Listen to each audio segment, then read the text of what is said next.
Əbdülrəhim bəy Haqverdiyev qisas hekayə. Müsavatın dövrü idi. Şəhərin böyük meydanlarının birində neçə yüz nəfər, 2 nəfər əhatə etmişdi. Bu 2 nəfərin üstünə hər tərəfdən hədi və föhş tökülməkdə idi. Əhatə olanlardan birisi üzünü izdihama tutub söyləyirdi: "Ay cəmaət, biz 2 qardaşı siz tutub buraya öldürməyə gətiribsiniz. Əgər sizdə namus varsa, bir nəfəriniz gəlin qabağa, hər ikimizi öldürün. İkimizin də silahsız olduğumuzu görürsünüz." Cəmaət bunların sözlərinə etina etməyərək hər tərəfdən föhş yağdırırdılar. 2 polis nəfəri kənardan durub laqeydinə baxırdılar. Meydanın bir tərəfindəki uçuq evin divarının üstünə çoxlu qadın və cocuq yığılıb hadisəyə tamaşa edirdilər. Bir nəfərə yavıqlaşıb xəbər aldım: "Qardaş, bu nə mərəkədir?" "Nə mərək olacaqdır? Bu 2 nəfər filan olmuşlar, bizim hamımızı binamus eləyiblər. Biz Nəsir bəyi görəndə xəcalətimizdən başımızı qovzayıb onun sifətinə baxa bilmirik." 2 nəfər cavan müsavat zabiti ortalığa atılıb qışqırdılar: "Cəmaət, sizin işiniz yoxdur. Biz 2 qardaş bu saat bunların cəzasını sizin gözünüzün qabağında verərik." Qardaşlar hər ikisi şaşqalarını sivirib hücum etdilər. Əhvalatı başdan söyləyək. Şəhərdə Nəsir bəy və onun qohum əqrabasını tanımayan və onlardan qorxmayan yoxdur. Vay o şəxsin halına ki, Nəsir bəyin ya onun qohum əqrabasının haqqında bir nalayiq söz danışsın və ya küçədə getdiyi yerdə təsadüfən onların birisinə toxunsun, yayın ki, küçədə salam verməsin. Belə adam 2 günün içində yox olacaqdı. Nəsir bəy özü ya əqrabası adam öldürməzdilər. Belə işlər üçün onların xüsusi adamları var idi.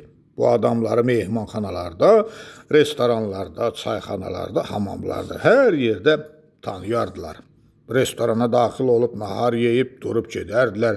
Xidmətçi gəlib pul istəyəndə restoran sahibi qəzəbli deyərdi: "Acədə, işin yoxdur, bunlar Nəsir bəyin adamlardır. Mənim əziz qonaqlarımdırlar. Xoş gəldiniz, göz üstə gəldiniz, bu restoran sizə qurbandır." Restorançının sözü yox ki, dili dediyini ürəyi demirdi.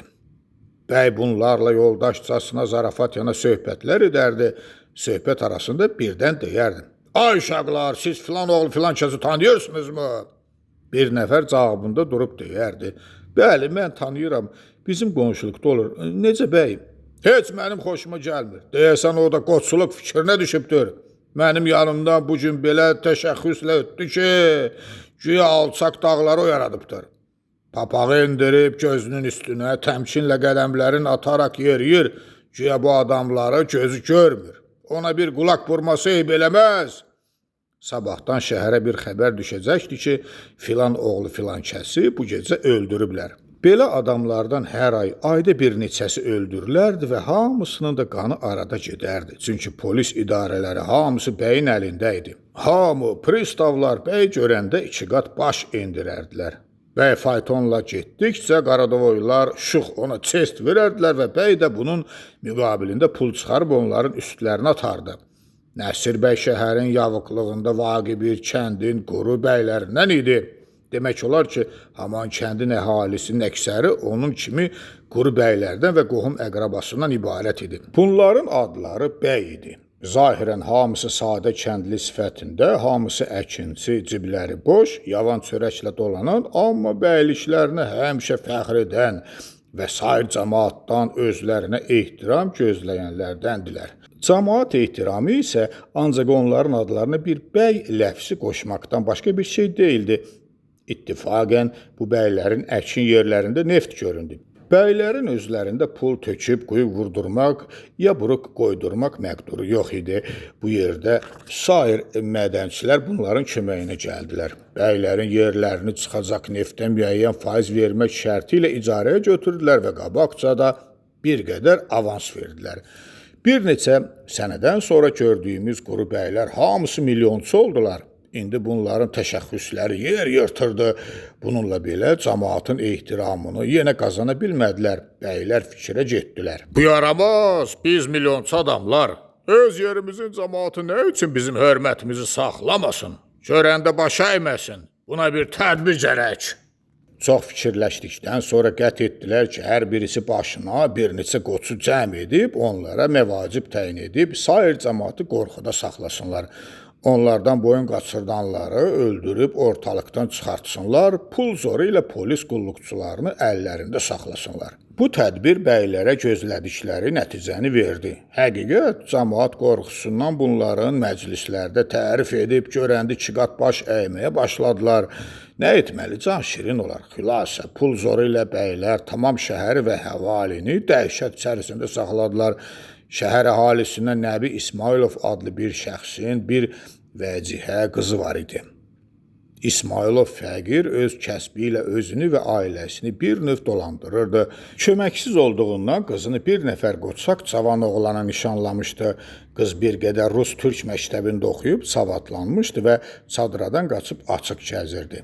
Nəsir bəyin zabit oğlu bu qızı görüb öz ürəyində onu ələ gətirməsini qət etdi. Mən adam göndərib Nəbinin qızını istəyərəm. Kəndilinin birinə verincə mənim kimi bəy oğluna versin. Verməzsə pulum var, zorum var, atasını yandırıb alaram.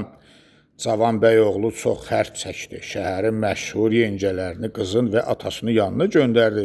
Bir nəticə vermədi. İş qaldı zora. Bir gün zabit bir nəfər ifritəni qızın yanına göndərib belə bir sifariş elədi. Ya gərək bu gecə mənimlə Bahəm restoranda vaxt keçirəsən, ya ki atanın, ananı və daxilinin başından keçəsən. Təklifim qəbul olunmasa bu gecə onların hamısını qıracağam. Gecə saat 10-da filan yerdə səni gözləyəcəyəm. Qız xəlvətə çəkilib bir qədər ağladı.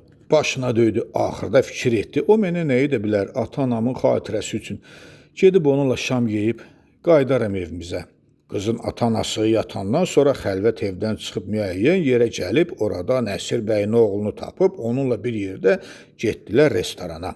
Nəsir bəyin oğlunun qızının dalına düşdüyünü və onu istədiyini adaxlısı bilirdi. Ona görə də gecə-gündüz nişanlısının evinin ətrafında dolanıb qarovul çəkirdi.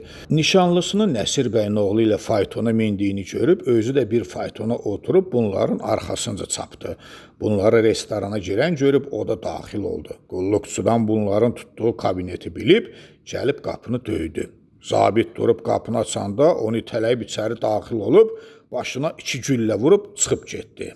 Sübh Nəsir bəyin oğlunun öldürülmək xəbəri şəhərə yayıldı. Şəhərin cəmi qoçuları bir-birinə dəyədilər, hamısı oğlanın qanını almağa əl-Quran etdilər. Hər bir qoçu Nəsir bəyin ondan razı olması üçün heç bir fədakarlıqdan çəkinməzdi. Qoçular dəstələrini cəm edib, gedib qatili və qardaşını tutub yuxarıda göstərdiyimiz meydana gətirdilər. Burada onları əhatə edib, ancaq föhş verib, ağızlarına gələn söyüşləri deyirdilər. Bunlar da ölümlərini gözlərinin qarşısında tutub cavabdan çəkinmirdilər. Axır bir nəfər köhnə qoçu ortalığa atılıb qışqırdı. Ay cəmaat, daha söyüşmüş kifayət edər. Bu iti olanlarının dillərini kəsmək lazımdır. Bu halda iki cavan qardaşlar, hər ikisi zabit ortalığa çıxıb dedilər. Yoldaşımızın qanını özümüz alacaq. Bu sözlə tapançalarını çəkib qatilin və qardaşının cansız cəsədlərini meydanın ortasına yıxdılar. Sonra böyük qardaş şaşqasını sivirib, qatilin başını kəsib Nəsir bəyə ərmağan apardı. Nəsir bəy öz otağında məyus oturmuş idi. Hərdən bir dəsmalını çıxardıb gözlərini silirdi. Ətrafında əyləşən 5-10 nəfər hahan ona təsəlli verirdilər.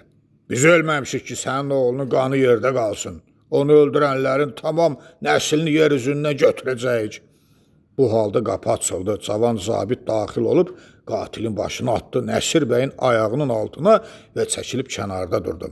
Nəsir bəy başını qaldırıb məyus bir tərzdə dedi. Çox sağ ol oğlum, səndən çox razı oldum. Cəm olanlar hamısı ona afərin dedilər. Zabit qəhrəmanlanə bir vəziyyətlə Nəsir bəyin evindən çıxdı. Nəsir bəyin hüsn rəğbətini qazanmaq böyük səadətdir. Küçə qapısında cibindən bir gümüş papiros qabı çıxarıb, içindən bir papiros götürüb yandırdı. Sonra bir fayton çağırıb əyləşib buyurdu. Kazinoya sür!